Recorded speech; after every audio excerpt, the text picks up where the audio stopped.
So welcome to Next Economy Conversations. Thank you so much for joining us. This event series is co-hosted by the Center for Social Innovation and the Social Innovation Institute, and it's powered by Fix.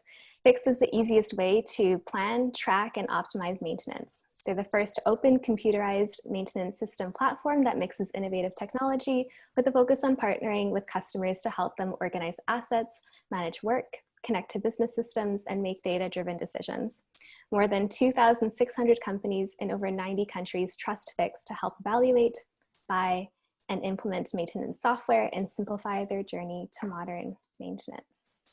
At CSI, we always start our events with an acknowledgement of the land, even when we're hosting virtual events. So today we want to acknowledge that for those of us who are in Toronto, we're gathering on the traditional territory of the Huron-Wendat, the Haudenosaunee, the Seneca, and the Mississauga of the Credit First Nations.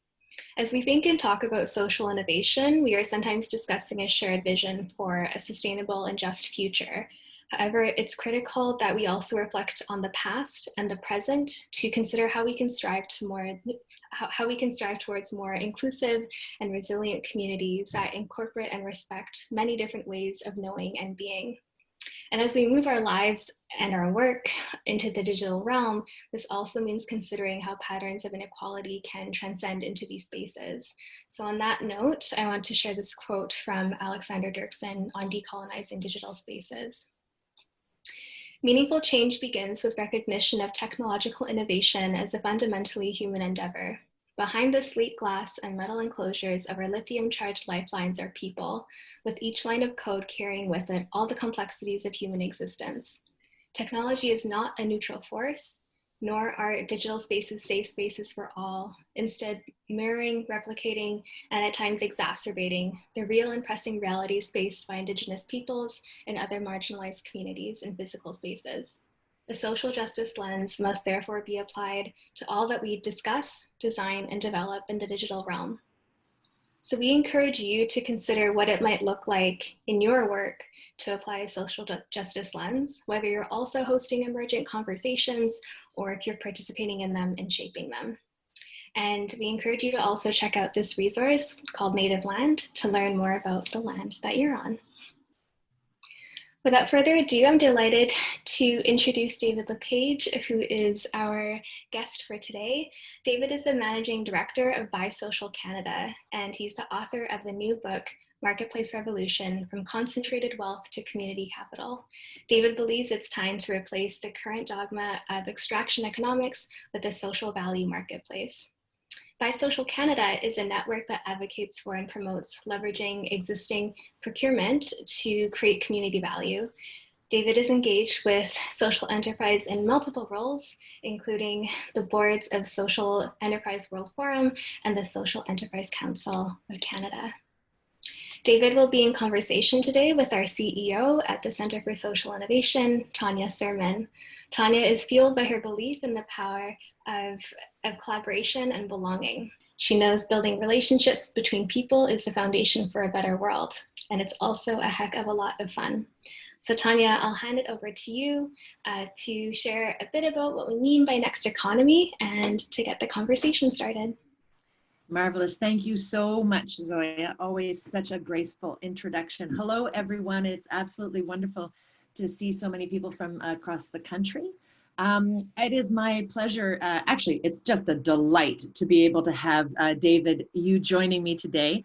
I can't wait to get into a little bit of the backstory of where you and I first met and what you're doing now. But before I do that, just to say what's happening here at the Center for Social Innovation is we've been around for 16, almost 17 years, and we've been encouraging people to conceptually understand what is this thing called social innovation. And I think that we have succeeded, along with our many, many, many partners across the country and around the world, to elevate the importance of the field of social innovation.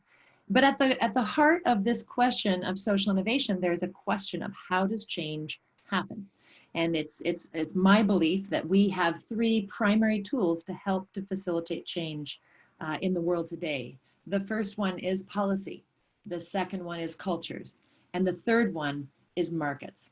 Markets is where David and I first met early on. It's a profound belief that if we can harness the power of markets, we might be able to create the next economy, an economy that is regenerative, equitable, and prosperous for all.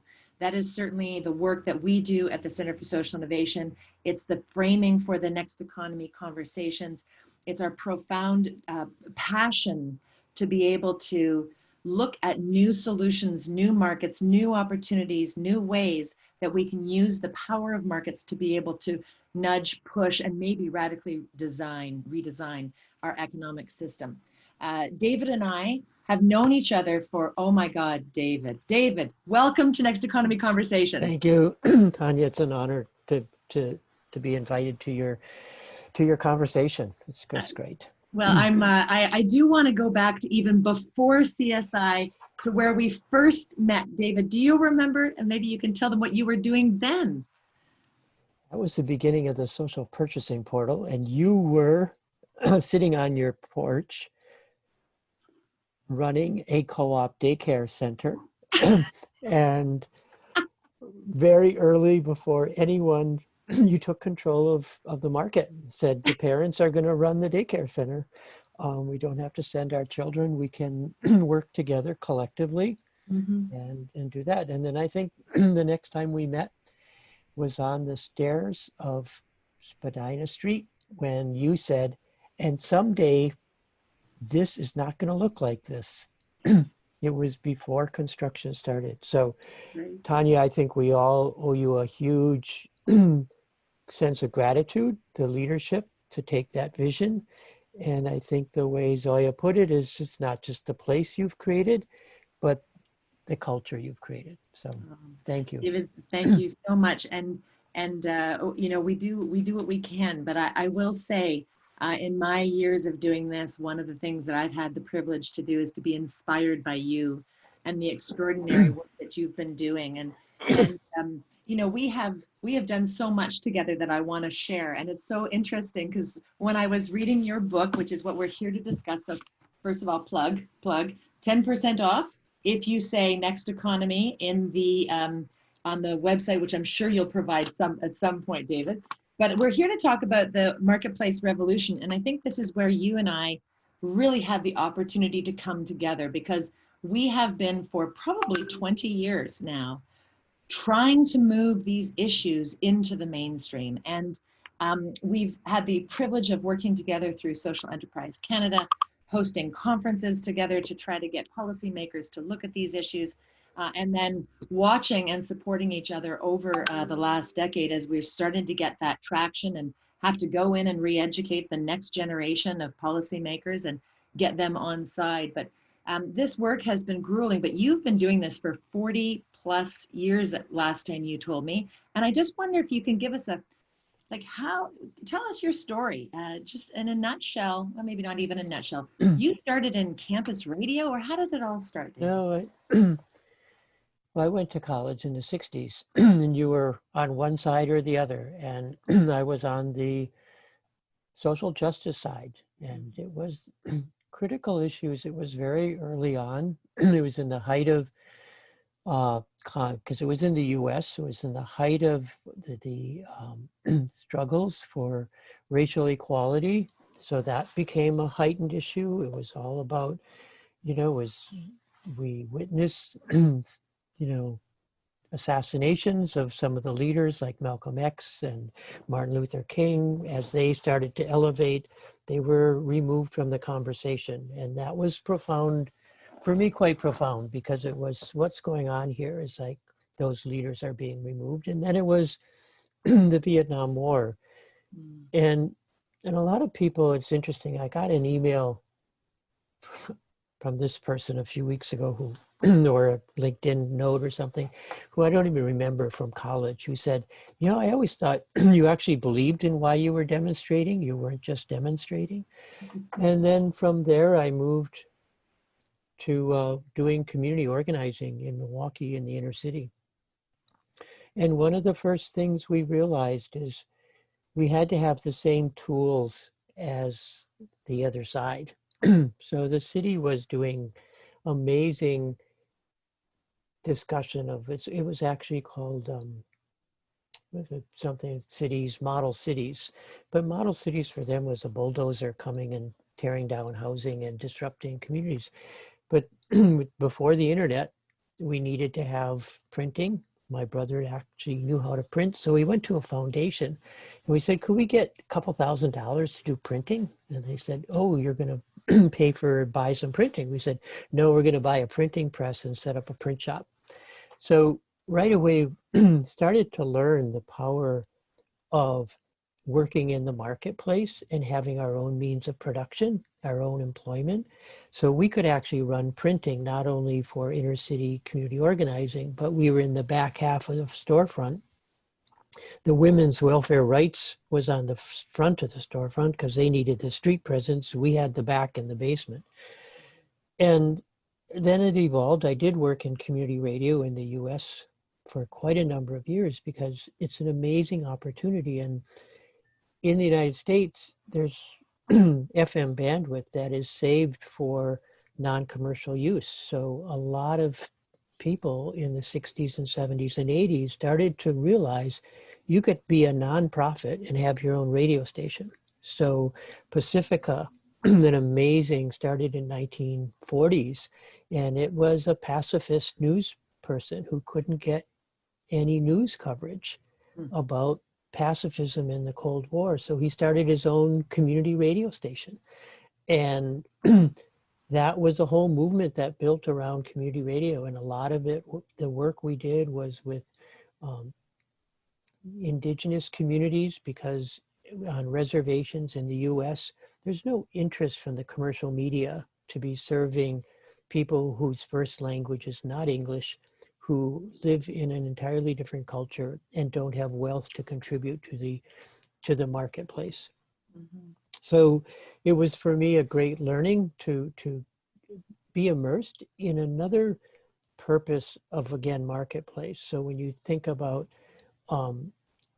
radio stations that were doing their morning programming in their indigenous language in the middle of the United States, or going to a reservation in Arizona and New Mexico and meeting elders who didn't speak English. Mm-hmm. And most people were like, that can't happen in the United States. Well, that's true if you recognize the cultural diversity that we want to promote. So from there, I started to realize that we really had to shift the economy. When you talk about the next economy, it has to be an economy that's not based on economic wealth, but on community wealth.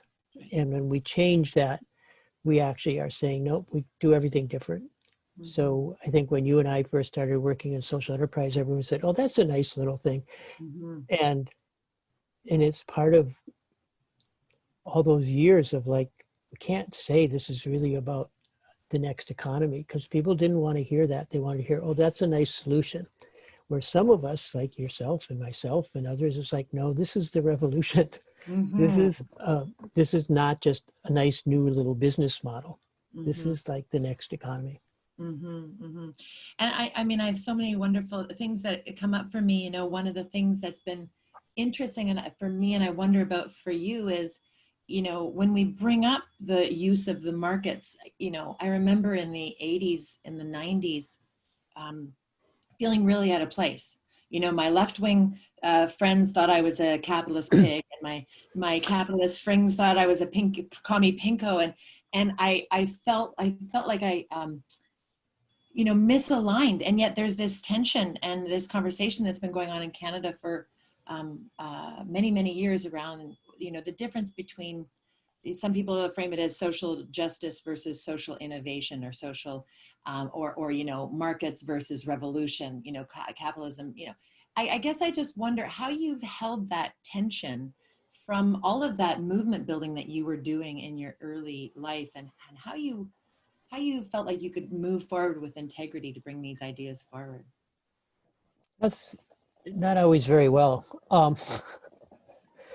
I think sometimes there were definitely, and I know people didn't always like my tactics or my model, because sometimes I think sometimes we're forced into being very tactful and very strategic, which can offend people who are very, you know, politically ideological. And, you know, like when doing things like, I always have read the media about traditional business. I mean, I used to subscribe to like the Wall Street Journal and Financial Times, and I wanted to understand, or I did read like Hayek and all those people who I had to understand what it was. And people were like, wait a minute, why are you looking at that model? And I think we have to put up with at times some real difficult kind of positions. I mean, it's sort of like when we take strategic moves, they aren't always ideal moves that we have to do. And sometimes when we have to compromise on a tactic, those are difficult decisions, and we have to hope they move it forward. And I think sometimes they do. And obviously I've made some really bad choices that didn't move forward, and then you have to back up and start again. But I think for the most part, it's like also having a core group of people. I think that's part of when we started the Social Enterprise Council in Canada, was like, okay, there's 7 of us who at least agree on this. Let's support each other in some kind of way. So, and then you do build that trust. So if you do make mistakes or you do take tangents, you at least have a group of people that where there's trust. I mean, I have colleagues who we clearly at times, like, we butt heads, we disagree, but we always come back and say, but I've got your back. Yeah, that's exactly right. And I think you and I have ourselves had some juicy arguments in the past, and I love them. They're great because, you know, even when we disagree about the little things, we both so profoundly agree about the big things. And this is, I think, what's so important. Tell us, I mean, it's interesting because I think I actually met you through my ex-husband, Mark Surman, was it through Amark and with Social Purchasing Portal? Tell us a little bit about what you were trying to do with the Social Purchasing Portal. And then we're going to get into Buy Social Canada. Then we're going to get into your Marketplace Revolution book. So in the early 2000s, I was working in the downtown east side, which pre-gentrification, Canada's poorest postal code. And there were a lot of programs to help people get back to work, people coming out of prison, people coming off of addiction, people in poverty, people who faced barriers to employment, but they wanted to work. It wasn't that they had barriers. The barrier is an external barrier. Your postal code was V6A, so I'm not going to look at your resume because you obviously live in that postal code. You must be an addict, you must be a thief, etc. So I'm not going to even look at that. Or transportation, or, you know, they came out of prison, there's a gap, or they're an immigrant, they don't have all those. So we started to look at, like, how could we start to build employment opportunities? So there was some initiative, like we started Embers, and there was like Potluck Cafe started at that time. Start the businesses that are going to employ the people who face barriers. So United We Can with the binners. I mean, an amazing, you know, shift the economy. And then we started to realize no one wanted to actually buy from social enterprises, or no one wanted to hire people facing barriers. And we sat at a whiteboard and we said, so we've got all these resources, we have all these people wanting to work. And then we also had these tech companies who were sort of saying to us, how can we help? Social Venture Partners was an early philanthropic avenue that came out of the tech sector. And they were like, but we don't hire these people. And we're sitting at a whiteboard and we realized, but they buy the products and services that hire people into entry-level jobs. So how do we turn that around? Instead of working on just the supply side of people need jobs, how do we create the demand side that says, I'm going to buy from the companies that will hire these people? And so that's where we first came up with the ideas, like, okay, the social purchasing portal. And it was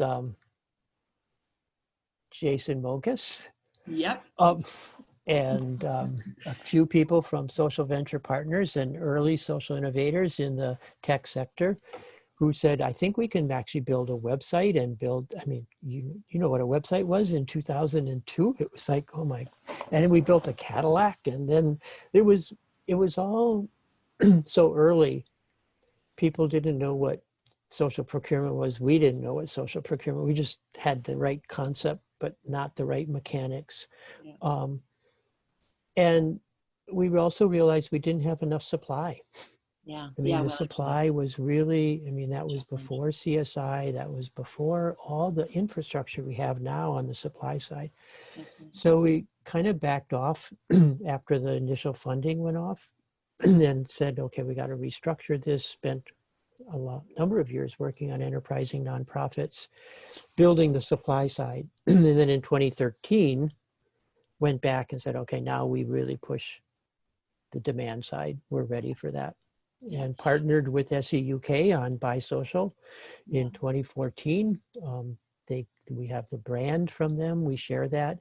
It's now a brand that's international. We have partnerships in Australia, New Zealand, Scotland, UK. It's really USA now is emerging. So it's really in that period totally evolved to a different discussion.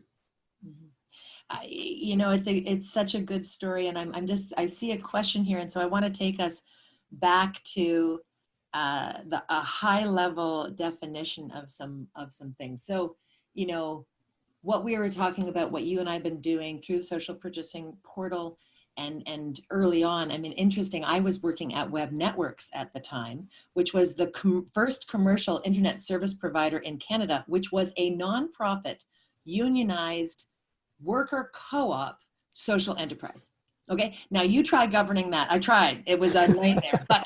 but I will just say, you know, that was you know, you started in radio, and then we met in the internet, and then we saw this potential around markets. And you know, and then I think the supply demand conversation that you're having is absolutely where you and I have, you know, played. But before we get into that, one of the questions, you know, that I've got as a question here is just to define social enterprise. And I'm opening it up, and I will say, David, you and I think, have argued this definition a number of times, but I'm going to give you the first go and tell us maybe the Canadian definition, because I know you played such a strong role in creating that one. Yeah, I think it's actually quite simple. It's a business. Yeah. So it's selling something in the marketplace. Mm-hmm. It has a social, environmental, or cultural purpose embedded in its activities. Mm-hmm. And the majority of the profits go back to that purpose. Right. And perfect. I can live with that. And so the question that came up, and I think this is fascinating, somebody asked, can charities and nonprofits, can they be considered social enterprises? And I think you and I would have said for many years, they have to be. Like that you have to be a nonprofit or a charity to be considered a social enterprise. So just, it is a legitimate question from our, just to maybe talk a little bit about it. I think in Canada, probably 99% of the social enterprises that actually are in the marketplace are incorporated as nonprofits. So what we have to differentiate is between the incorporation model, which in Canada is going to be a nonprofit, or a nonprofit with charitable status, or a co-op that is a nonprofit, a hybrid corporation, and so I think in that framework, there's a number of corporate structures, but we still have to get back to where are the profits going? And I think that's the big differentiator, because we see a lot of businesses now doing amazing things, purpose businesses, B Corps, etc. But the profits still are 100% or 90% or whatever going to the shareholders or the owners. The difference in social enterprise is profits, majority of profits going back to the purpose. That's right. That's right. And I think that's I think one of the most important breakthrough pieces here. And I know that increasingly, one of the conversations that we've been pushing on from CSI's perspective, and the Ontario Nonprofit Network, and many others, is this idea of a destination of funds test, which is a bit of an arcane concept, but it is this question of, you know, rather than having this constant argument between, are we a for-profit, non-profit, which kind of legal enterprise, where do those surpluses, if there are any, go? And if they're going back to purpose, if the majority of those are going back to purpose, we would include that in the social enterprise realm. And right, that because core. Yeah, because we look at worker co-ops, like the wood shop here in Vancouver, it's in their bylaws or their incorporation that once the workers are making a living and a decent wage, the rest goes back to community. That's That's how right. their culture, it's their corporation and in their co-op. That's right. Or look at Realize Co-op. They're a co-op, but all their members are nonprofits. So anything that's generated goes back to the social purpose. Look at, building up in Toronto. Mhm. It's a nonprofit. Or Learning Enrichment Foundation, 35 years of, and then we forget in Canada also that many nonprofits and charities rely on government contracts. Those are not gifts. No. Those are contracts. And they compete with for-profit businesses to get those contracts. Mhm. So they have to realize that they are businesses. The arts and culture sector in Canada rarely calls themselves social enterprises, but they wouldn't survive unless they had a good business model and they sold tickets, they did good work, That's right. etc. So they are also, in my mind, really good examples of social enterprises. So how do we demonstrate or tell that story more effectively? Because it's not such a tiny niche. There's probably 40,000 social enterprises in Canada when we Mhm. start to look at the activity and the use of profits and the value they're creating in community. That's right. And maybe just to bolster your point, and I think you probably want a glass of water, Yeah. is when we are making the case, we know that the bulk of the social enterprises do tend to use the nonprofit or charitable model, at least historically, and that those nonprofits generate about 45% of their own revenues and have done so for a long, long time. We also know that we know from a 2015 report that social ventures employ 35% more than a regular venture. So as a job creation engine, social enterprises are creating those jobs at a 30% improved rate. And I think that's really, really important at a time as we're in this global pandemic. And I know that I'm not alone when I say I'm terrified about what the economic future looks for us. And I am, profoundly vulnerable in my own business, but watching how many other humans are so vulnerable. The idea that we're creating meaningful jobs and employment, and that we're able to look after one another, this sort of fundamental shift in what is important, how we define success. And social enterprises are ultimately looking for models that are circular, are balanced. And the way that I've defined it for myself is, so much of the social enterprise movement came out of employment social enterprises, those enterprises that did employment training. I would say that there's another very common model that we've seen, which is, I would call it the Robinhood model, where you have the hospital that has the cafe that sends surpluses from the Starbucks into the hospital. And then I would say that there's a third, and you might have some others to add, mission-related social enterprises. CSI, for example, our entire raison d'etre is to achieve our social mission of catalyzing social innovation. All of these would be defined, I think, as social enterprise. And you might have some others to add into it, David. Yeah, I think, we look at like Restore, Mm-hmm. which is just set up as a social enterprise, the profits going back to Habitat for Humanity. So it's really a means to create income for the parent organization.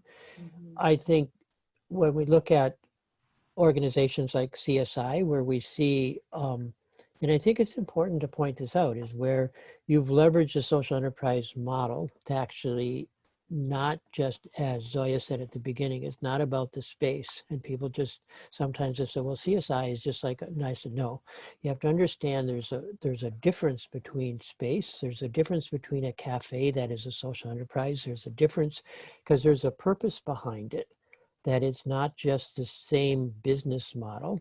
Yeah. It's the why is it happening?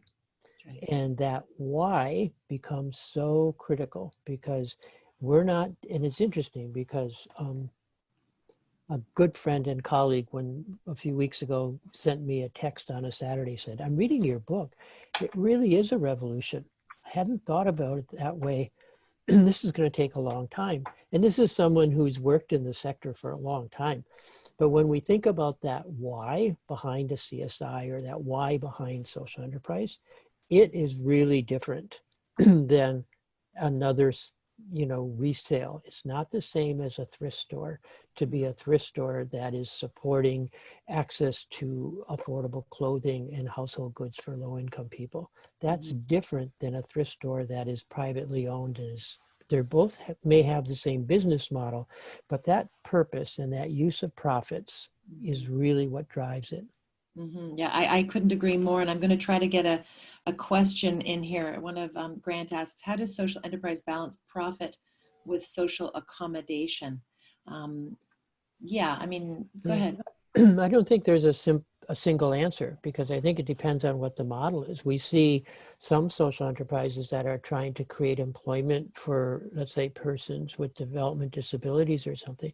There's going to be a whole different employment model and structure to support those individuals to have an access to employment, and where income may not be the greatest reward, but self-esteem, companionship, social capital, really different than a model like with, say, an Embers that does day labor primarily in the construction sector. They're going to be limited in who they can put on a construction site. They're not going to be employing. So you've got to go behind that question and say, what are you trying to achieve? And then build the business around that.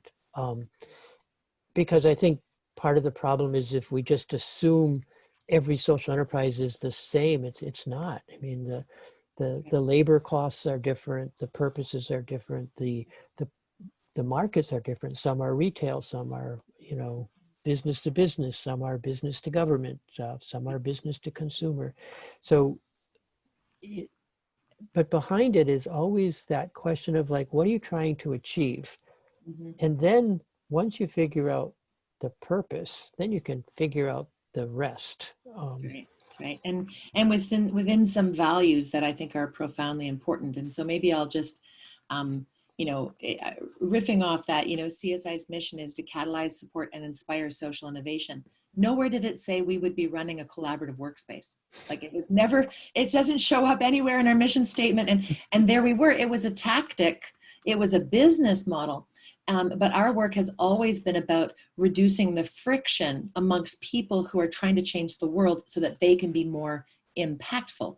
And so, one of the things that we've grappled with is, it's probably taken us the first 12 years of our existence just to figure out that business model. Like, this is hard work. And so, there's somebody saying, an MBA student who's hoping to work in the social environmental justice sectors, yes, please come, but know that it's not as easy as business because we don't have just one bottom line. We got 2 and 3 and sometimes 4, and we're looked at and required to operate on many more ways. And that is actually a bit of a segue. I'd love you to talk a little bit about this beautiful image that you have about community capital, cultural capital, social capital, human capital, physical capital, economic capital. This was, I think, a really uniting image at the very beginning of your book. And I'd love you to just talk a tiny bit about how these things intersect and why social enterprise is so such a galvanizing force for unlocking these types of capital.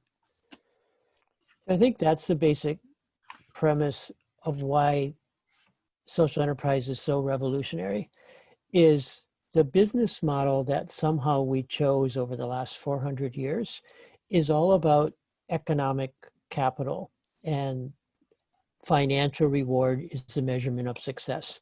Joseph Stiglitz, and it's quite interesting, I just noticed last week that he was brought into Ottawa to talk to the cabinet. I thought, oh, that's really good. Well, he wrote a really great book a couple of years ago. He said, the problem with money is that it used to be a means of exchange, like a barter, like I owe you. And what happened is the dollar became the reward measurement, how many of them you had, not an exchange. And I think in the European model, in the predominance of like the Milton Friedman kind of context of the purpose of business is to create economic value. We're trying to turn that around and say the purpose of business, the purpose of the marketplace is to create healthy communities. And a healthy community is not just economic capital, but it's also human capital. It's about the skills and the opportunities for people. It's about the environment and the built capital. It's about the cultural diversity and respect. And it's also about social capital, which is the kind of what I refer to as the glue in communities, because those are the relationships. And I think when we start to measure success by community capital, by all of these capitals on an equal basis, we start to change the very activity of business. So if it is not about a living wage argument, that would be an accepted measurement of success. That wouldn't be like, I'm an outstanding business, I pay a living wage. No, if you aren't paying a living wage or and beyond, then you aren't fulfilling your capitals. If you aren't environmentally sound, then you're not allowed to work. I mean, it's like, I think we've just, to me, because we haven't used this model of multiple capitals, we've only used one. We've allowed all the other capitals to be extracted to build the economic capital. Where if we thought we were having to build all of them, we would change the entire measurement of success. So what do we do? And what's your call to action in this? Because I couldn't agree more. Yes, sold. So how do we get there? So I really think we start moving more toward, and it's great that there's MBA student asking how. I teach an MBA class in social enterprise. It's great. We're challenged. Most of them are nonprofit people running social enterprises. Like, what is this thing? I think we have to take the steps to, one, really encourage social enterprise as a business model. And that means from a public policy, like you started at the beginning, there's these 3 pillars. Public policy, we know, needs to drive and make accessible the same supports for social enterprise that we do for the private business. At least. When the federal government set up their gigantic infrastructure things and big business models, I wrote to the minister and said, can we have one of those for social enterprise? Of course, I don't hear back a lot of the letters I send to Ottawa, but I have fun writing them just so they feel. But the emphasis, the tax credits, the whole policy system is set up to reward big business and financial gain. We don't do tax credits for people who invest in social or community bonds, but we're sure invest in the traditional marketplace, and you get credits for investing in certain businesses. Mining or shreds. Mining or whatever. Yeah. So we need to change the policy emphasis to be able to say, and I don't think we're going to hear it in the throne speech in an hour from now, but hopefully steps in that direction. And then that's the business model. In the procurement model, we have to shift how we value. It's not lowest price, it's best value. And best value is about community capital. Okay, so stop there, because that is great. Give us a clear definition of how you would describe social procurement. It's very simple.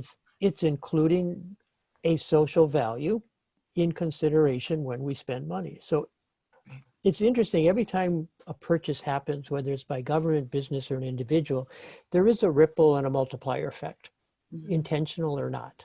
I mean, if we choose something, we've made a choice that is going to happen, that's going to have economic, environmental, and social impact. My theory is, and I think social procurement theory is that let's intentionally do that impact.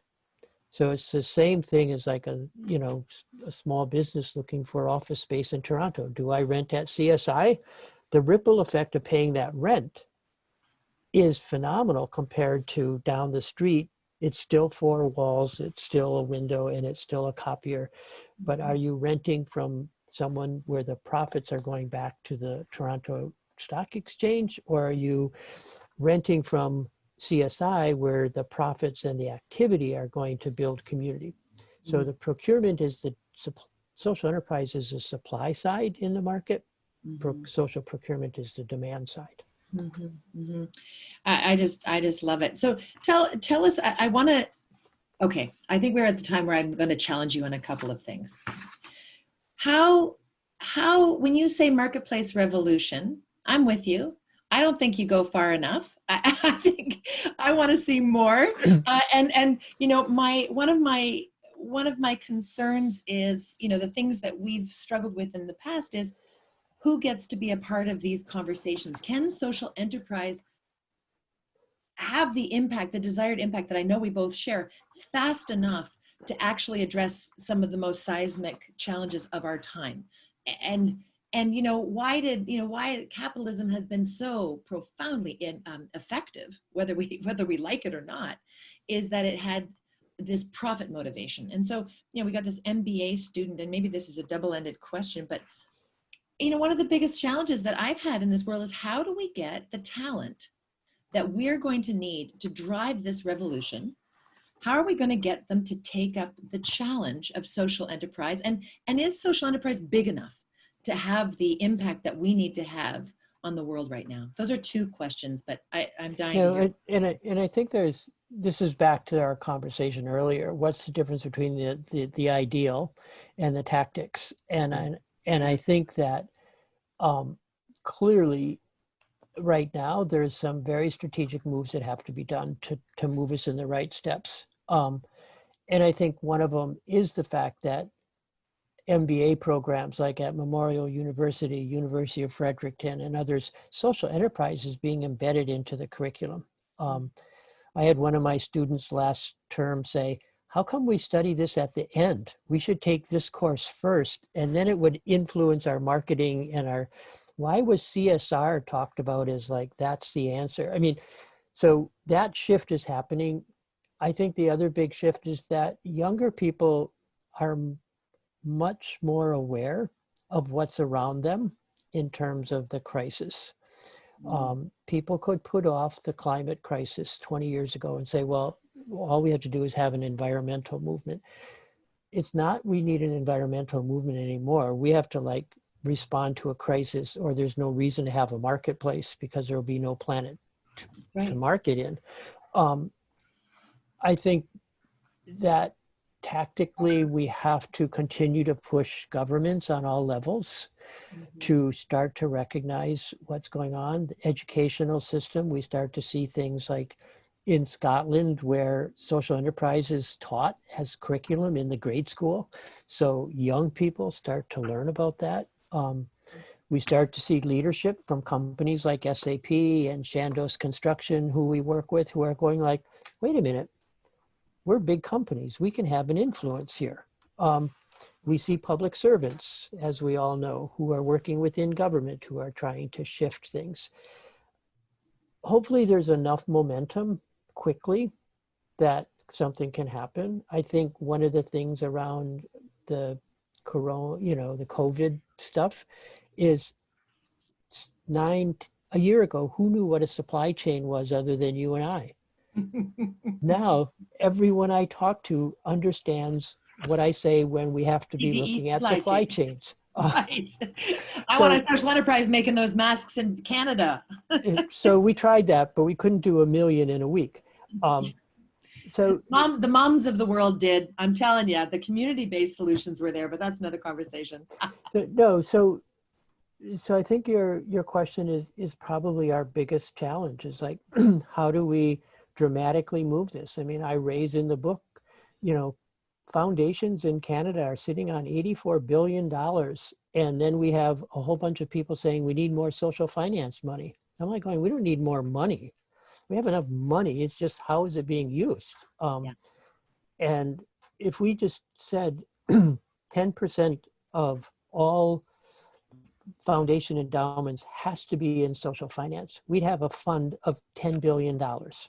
Our very first guest on the Next Economy Conversations was Bill Young. Yes. And he has a foundation, and he has a whole project called Give Back 5, which is just to move granting from 3.5 to 5% in foundations. But he said 100% of the capital funds should be for social finance. Like, and stop. He says, absolutely ridiculous that we should be fighting for 10. Every dollar in a foundation should be ethically and socially invested. Well, my point is two. Yeah, you're tactical. I'm way more pushy. No, but one of them is we've already gave a tax receipt for this. That's right, they already got the benefit. Right, they already have the benefit, and it was for a charitable purpose. And then to take that money and put it in the Toronto Stock Exchange, which is creating the very problem we're trying to solve. So we have more problem creating the problem than solving the problem. And that to me is like, what's the opposite of a circular economy? I mean, that's a destructive purpose. To give a charitable receipt for money that's going to create the social and environmental problems we're having is absolutely, I think, wrong public policy. I would say it's Kafkaesque. It's crazy that what we have is this, and the worst part is that our government departments are often contradicting each other's policy objectives, right? You want agriculture, but then you're working for environment, and then you're working for job creation, but you can't put these three together. And I think this is where we have an opportunity to do something at a systemic level. And I worry that we don't have enough entrepreneurs. We don't have enough leaders who are willing to bring these values into the toughest conversations. We just started doing labs at CSI, which I'm very excited about. But of course, we took on the single hardest issue as our first lab, which was around homelessness and access to bathroom and shower facilities, right? Like, so hard. And they're like, can you come up with an enterprising solution for this? I was like, whoa, super challenging. And this question of like, where do we find the entrepreneurs who are willing to take these difficult challenges that may never make money. Oh, there's Shauna. Hi, Shauna. I don't know how you show up on the screen, but you keep going. Anyway, I'm finding it very, I feel like, for the last 20 years, you and I, David, have been working to build this ecosystem. We've worked together on the conferences, the Canadian Conference on Social Enterprise. We've held policy conversations. We've gone into governments and educated them and educated them and educated them again every time there's a new change in government. And I feel sometimes like we had this big social innovation, social finance task force. The recommendations were put together. I thought that they were motherhood simple issues. They were the housekeeping. They weren't in any way grappling with these systemic challenges that we face. And I guess if we could do one thing in policy or in our culture to facilitate this shift in thinking, to really unlock this revolution, where would you put the energy? So I think the first thing I would do in policy is just declare a cross-ministerial level the playing field. Right. It's got to be in every ministry, just level the playing field. And the objective is the well-being of the country, not the well-being of business, but the well-being of the country. And every ministry is given the same mandate, and we work together, because what we've created, as you're absolutely right, we are absolutely, every time we take a step forward, some other ministry is pulling that same step back the other way. Right. We talk about social procurement, and someone in government on the provincial level say, we'd love to do that, but our lawyers said we can't. And I'm like, right. When did lawyers start running public policy? I mean, when does risk of failure override every time the opportunity of success? And what we have to do in our culture is change that equation on a policy level, on a business level, is from risk aversion and economic value to opportunity creation and community capital. And if we can change that equation, yes, we're going to make mistakes, but the mistakes cannot be any more damaging than what the hell's going on now. I mean, it's like, what do we have, 10 years before we're out of a planet? When you talk about why would we struggle with having toilet availability for people? To begin with, that if that's a problem, this is like really sad that we can't figure that out. And the next time someone in government says to me, oh, I'd love to do that, David, but we don't have any money, I'm going to go back and say, somehow in March of 2020, there was $300 billion available to protect the health of the community. if we can do it in a crisis, why can't we do it to create a healthy community? Mhm. It was a reaction instead of a positive step. And that's the cultural difference I think we need, Tonya. I think that's that belief that somehow drives us. I always refer to Sisyphus, right? And so you know the acronym for the social innovation, social finance is, right? Yeah. SISF, Yes, Sisyphus. it's a bit. Oh, geez. Of course. The, Of course. but there's also, I always read Albert Camus' analysis of Sisyphus, which was every time we start pushing that rock up the hill, maybe this time it's going to go over. Otherwise, we wouldn't keep pushing, right? We actually believe that there is hope here. Mhm. And I think somehow that hope is what's driving all of us, Mhm. regardless of where we work in community or in government, or in business. It's like there is, I think, a really underlying hope that we can get the rock over the hill this time. I'm so hopeful. I'm so hopeful. And I think just to answer my own question a little bit too, I think COVID has done something to our culture at a global level. And I mean, I do have to say, COVID is truly, in my life, the only experience which has happened to us at a global level. And it is showing our interconnection in such real terms. And I feel when in my more hopeful moments that there's a shift in our culture around what success looks like. Mhm. And that what you're calling on here in the marketplace revolution is for us to redefine success. That the concept of community capital or community wealth is to say it's more important that we are able to all succeed, and that the risks of us not all being equitable, prosperous, and regenerative, the risks of continuing an extractive capitalism are so great that they potentially undermine all of us, and that the need for the second boat is not going to be the thing that unites us. And so it's just interesting. I think there's this cultural phenomenon, and I see it in the younger generations, where there's this, they can't afford the expensive homes. They don't even want to own their own cars anymore. They're quite happy to have car sharing, and it's shifting the relationship to stuff. And I think moving from a stuff-based definition of success to an experience-based definition of success. And I think that there's something magical here in how nature plays a role in resourcing our bodies and our souls, and really forcing us to question what matters. Is it how much money, how much profit, how much I'm seen status-wise in that area? And if I could have a magic wand and I could pick anything that we could change in our economic system, I would choose shareholder ownership. I would choose to attack that concept, eradicate this idea of shareholder ownership, and replace it with stakeholder ownership or community engagement in some way, but a different way of understanding what those dollars do. Because really, when it comes down to it, I think you would agree that money is energy, and energy can be used in lots and lots of different ways. Right now, the energy is extractive, and instead of circular, instead of inclusive, instead of one which is actually building a regenerative system.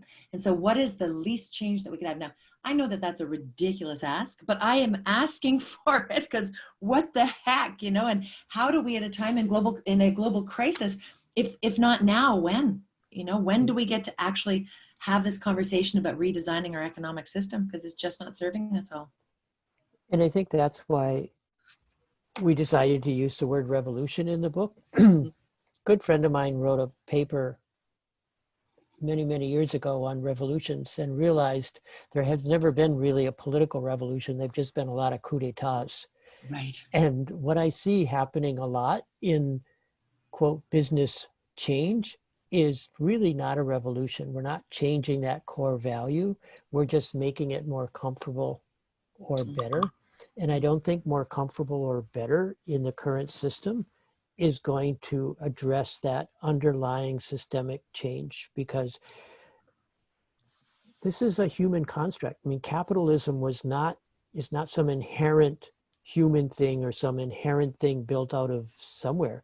There's different cultures. And when you look at indigenous cultures around the world, they have a much more sharing, much more community based. When you look at the history in what we now call North America, the indigenous communities traded among themselves thousands of years ago on this land. And it was not about extracting. It was about seventh generation. It was about our children's children's children. It was about people who did maize, trading with people who dried fish, people, I mean, finding relics of stones in what we call Quebec now that originated in what we call Mexico. That trading was going on, but the trading was, how do we build community? Yeah. Well, and I mean, we're at a tactical level, and I mean, this is the stuff you and I could talk about till we're blue in the face. And I think unless we have the major big banks on the call here today, which would be just phenomenal, if we could change the system, change the laws at a global level. I think that the book is great, David. I really appreciated the kind of essential knowledge that was in here. I really love seeing the work that we've done with the Social Enterprise Council of Canada, all reflected in there. I think that you really did a beautiful job of laying out the basics, and I'd say it's a really solid primer to introduce people to this work and the importance of the economic system. And I'm really grateful. I'm really grateful that you wrote it down. You know, I may be a little bit more radical and less radical in different ways. I definitely see that we need to incorporate the role of corporations and businesses and for-profits way more actively in this game. But I think we all need to be a part of that solution. And I think we'll all figure out the way that we can add value. Yeah. And I guess just to sort of say, is there anything from the book that you really want to share about what you feel is an important takeaway for this? I think there's a couple things. One is that I penned it, but we all wrote it. Mm-hmm. And that was the hard part about writing a book, is because people think of it as, oh, you're the author of a book. Mm-hmm. And I just put it down, but it really was, and that's like, well, who are you going to thank, or who are you going to let that whole, like, who's this dedicated to?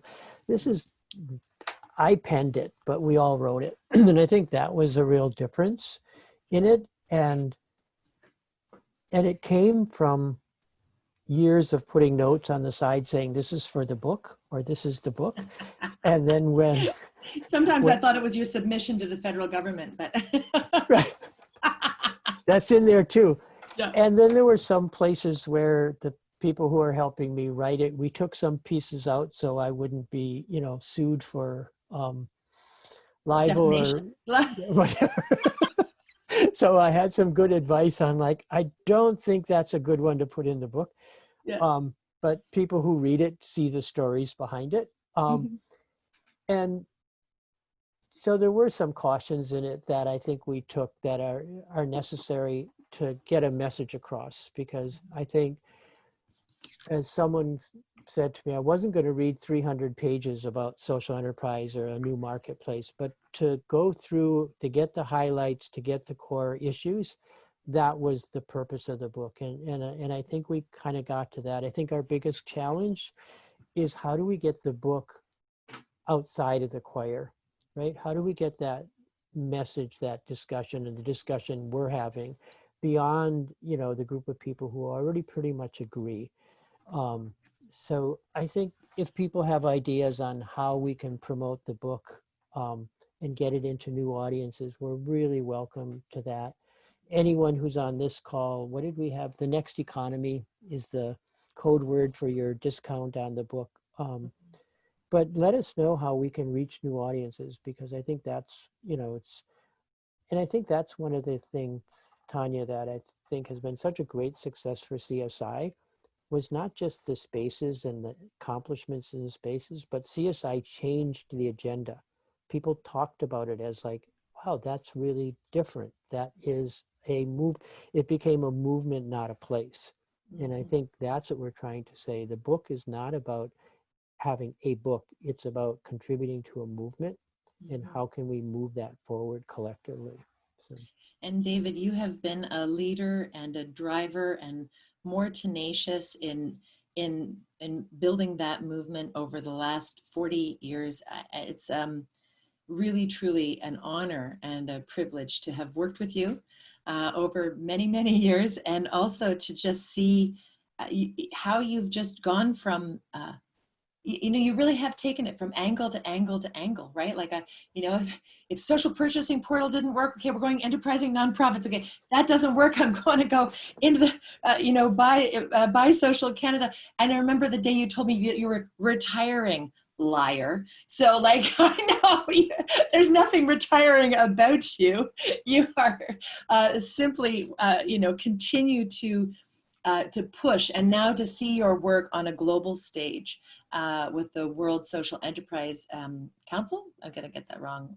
Social Enterprise World Forum. World Forum, you know, and watching how the work that you've done to take the learning and this tension between, you know, the left and the right, and understanding markets and supply and demand, and pushing for social enterprise and bring that message not just, you know, into Vancouver, but across Canada and now around the world. It's a lifetime achievement. If we could do a lifetime achievement award, David, you'd get one of mine for the pure drive. So on that, I just will give you a last question, and then we'll open it up to questions from the audience. But what gives you a cause for optimism in this work?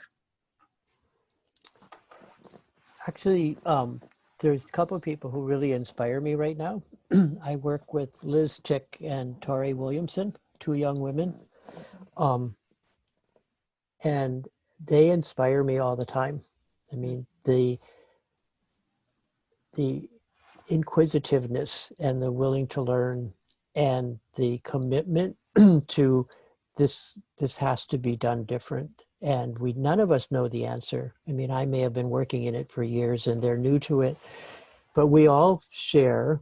And I think it's the same thing as I look at people like yourself and like Marty and some of the other people who've been working in this for years. There's a continual attempt and knowledge that this isn't right. It's like you said earlier, it's like something always has been, is it bugging you or, you know, driving you to like say, this can't be right? Because if we're arguing about why people don't have toilets or access, I mean, this is like, what? Insane. Come on, this is insane. This is like, these are human dignity issues around housing. And when we see, you know, access to housing being discussed as like, should we do that? Or you see 30 years of indigenous communities or 300 years of genocide around indigenous communities. And you're going, what's reconciliation? It's like, no, it's not. It's way beyond that.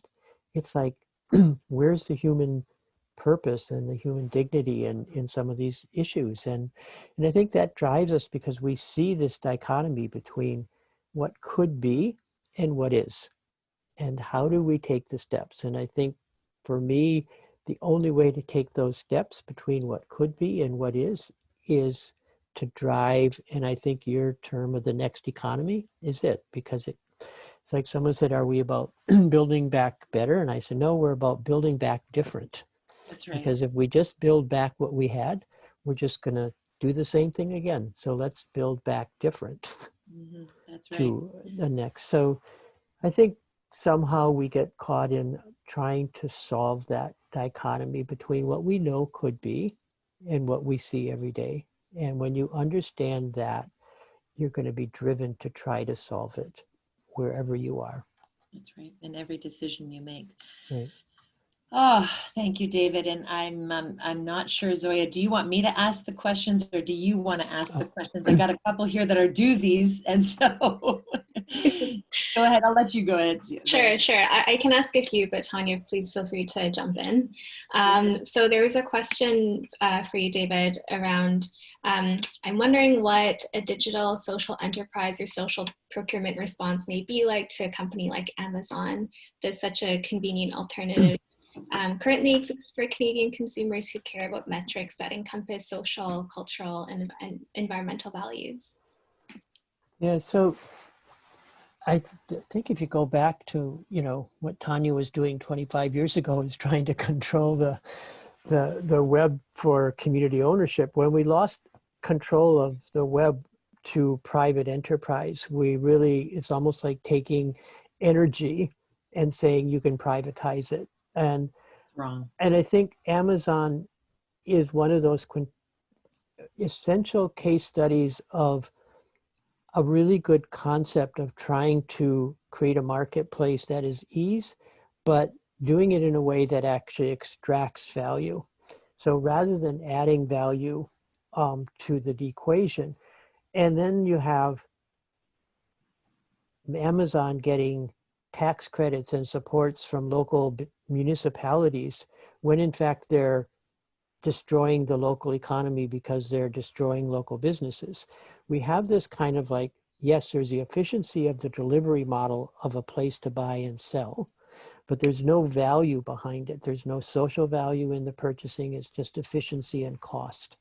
And so we've created, and it's such a great example of get the lowest thing. Every day, it's like what's on sale, not like what's good for the planet, or we just discovered a new product that is much better for the environment. No, you get what's on sale today, or what said.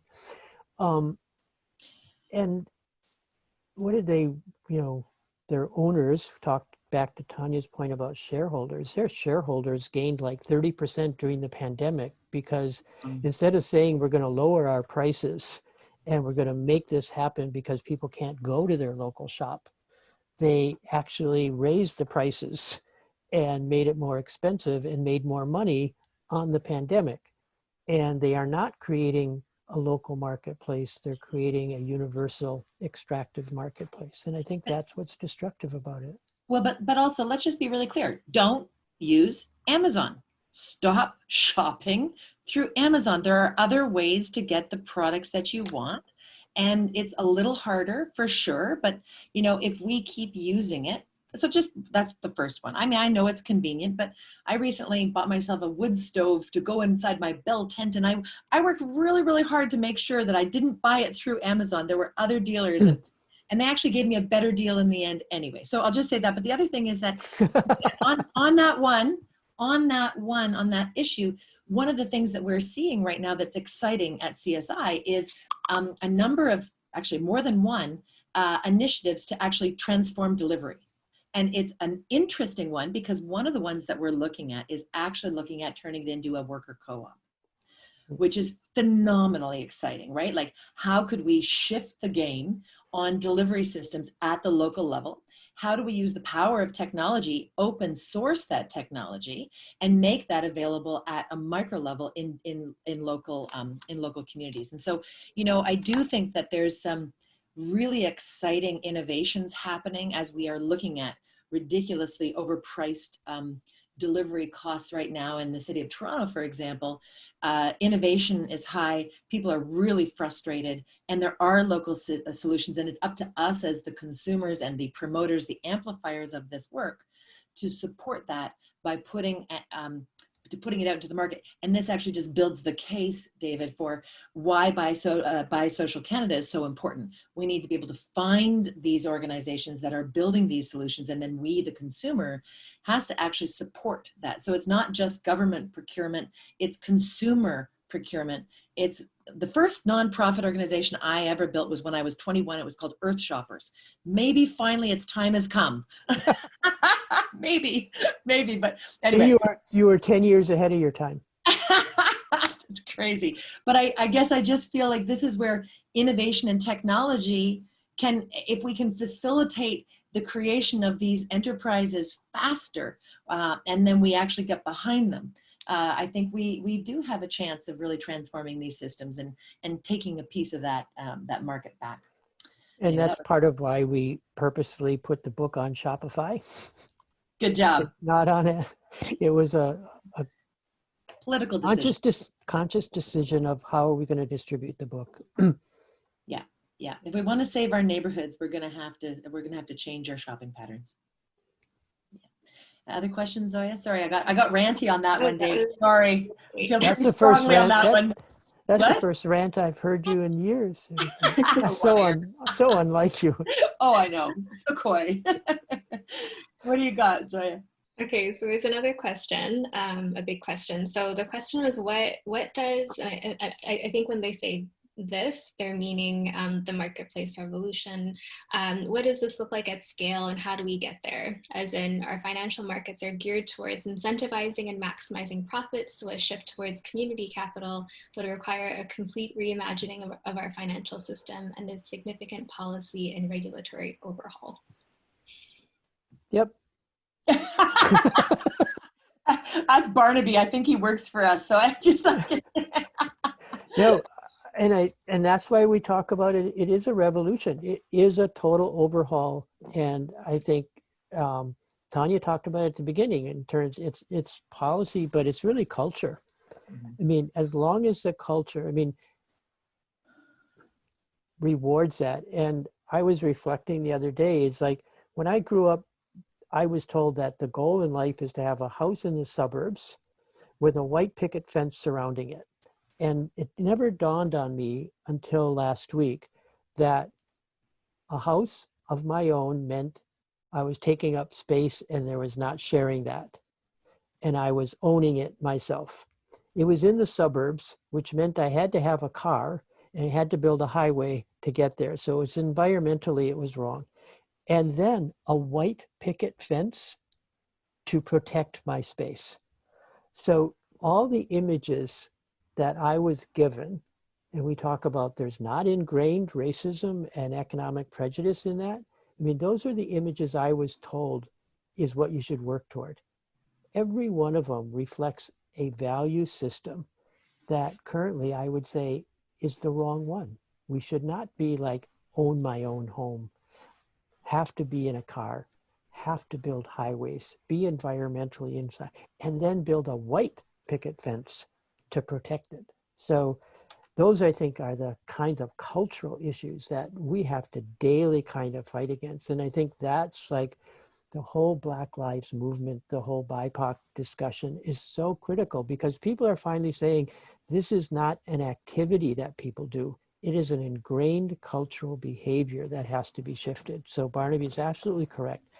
It's like until we shift that underlying value system, we're not going to see the shift happen. Mm-hmm. And what do we reward, right? We reward who's in the news. You know, what's the definition of success? People are still looking at the stock market like it is some indicator of truth. I mean, it's like a game. It's like, why don't we put a video game on as the measurement of success? It would be more accurate than the stock market, That's right. Got another one, Zoya? Yeah, so there was an MBA student who is joining us today, and so they were wondering, and you spoke a bit to this, but would love to dig in a little bit more, for those who are hoping to work within the social and environmental justice sectors, or maybe we can expand that also to social enterprise, what advice would you offer? And are there any resources you'd recommend or people that, that you recommend they look up or reach out to? You answer that one, Zoya. Yeah, exactly, Zoya. You should know the answers to that one. So no, you're a younger person. You're working with Tonya, and so what got you there, right? What did you do to get there? That's the best advice. I mean, We're throwing her off. I love it. Look Sure, at yeah. First time I've seen her nervous. I've asked a question before. This is great.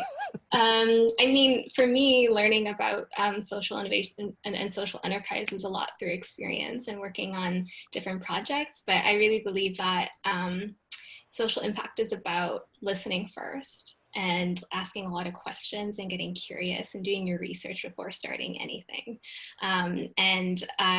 Even before I started working at CSI, I had 30 coffee chats with people in Toronto, just trying to get a sense of what's going on here, what do I care about, what do I want to work on, and what can I learn from others.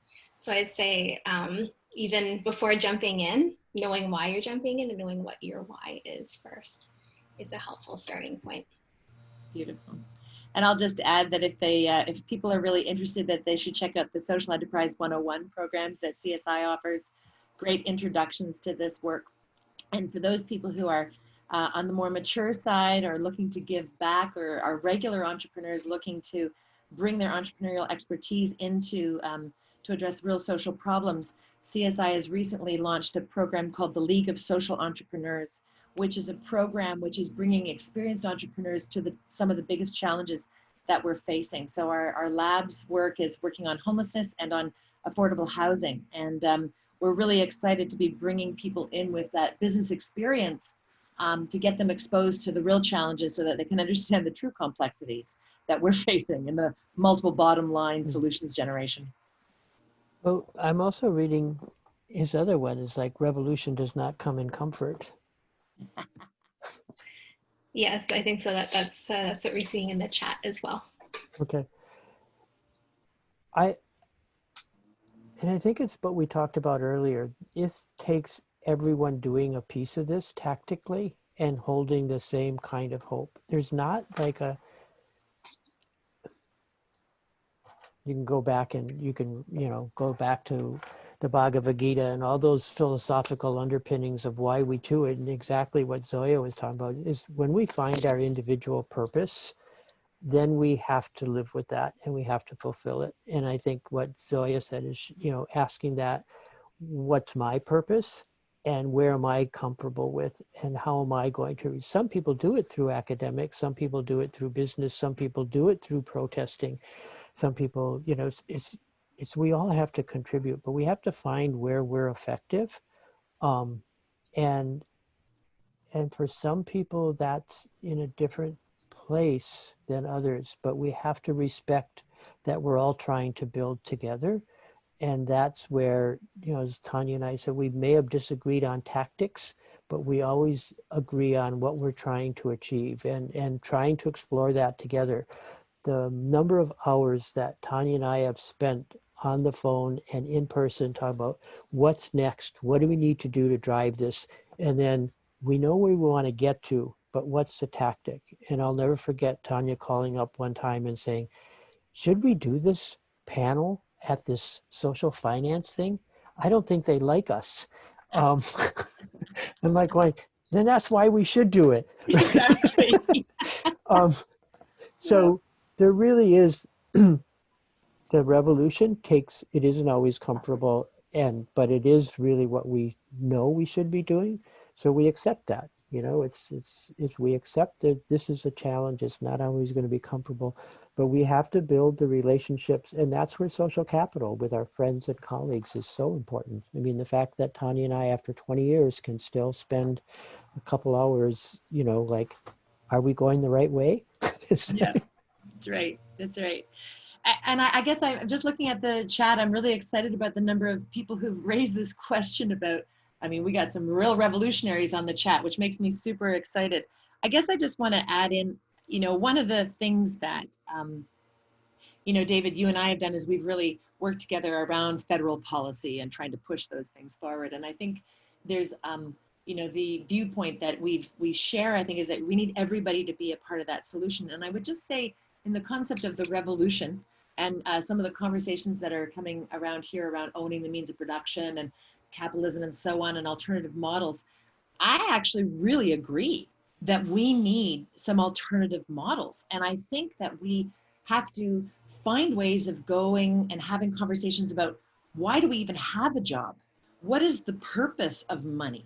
Why is this economic system this thing that we've got ourselves tied into? And are some people ready to start building different kinds of living that are way less engaged in the marketplace? And I think there's a really interesting phenomenon. I don't know if you're seeing it out west, David, but people are exiting the city right now.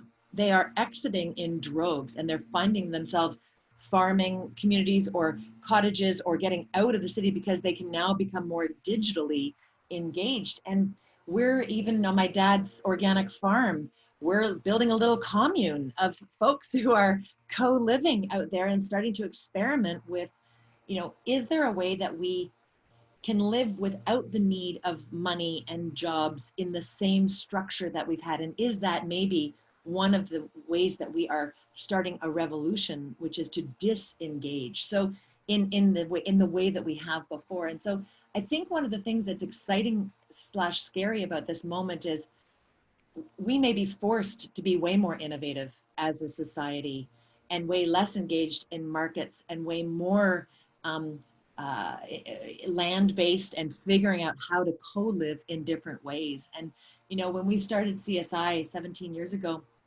you know, one of the things that I thought to myself when in our founding group or conversations, like, you know, what we're really trying to do is teach people how to be good to one another, how to build that social capital, build those relationships so that we are equipped to be able to live in community in different ways. So I don't know if that answers that question, but I do think that we need all of the different strategies, and some of those strategies may not be engaging in the market at all. They might be very much agrarian and different ways of living harmoniously and showing people that we don't need this crazy system to be had. And that's really critical, because the system we have is a human construct. Exactly. And if we don't That's create reality. and if we don't create other human constructs to look at what could happen, we never can see a difference. And then we'll continue to perpetuate. And I think that's what we're trying to say, is absolutely that. And that is one method that I think we have to explore. We have to explore it in an urban setting, in rural settings, but we have to realize why we're doing it. We're not doing it just to escape, which is like what I think most of my generation that did that. We're going back to the land to escape. That intentionalness that Tonya's talking about becomes, and what Zoya was talking about, your why, becomes really an important part of that. Because if we're doing it as a way to help generate a new understanding of what humanity could do in relationship with the planet, that's what we're trying to do. And I think that intentional and that sharing of the stories becomes so important. I think that's maybe a great place to end. I'm just looking at the time, Zoya, and I'm sorry that we didn't get to all of the other questions, but Yeah, thank you so much, Tonya and David, for your insights and your stories and ideas. It's really delightful to hear you two in conversations. Yeah, so just a heads up, everyone, we will send over a recording of this. So if you want to rewatch it or share it with others, you'll be able to do that. We will also follow up with a link to David's book if you would like to read that. And he's offered a discount to anyone who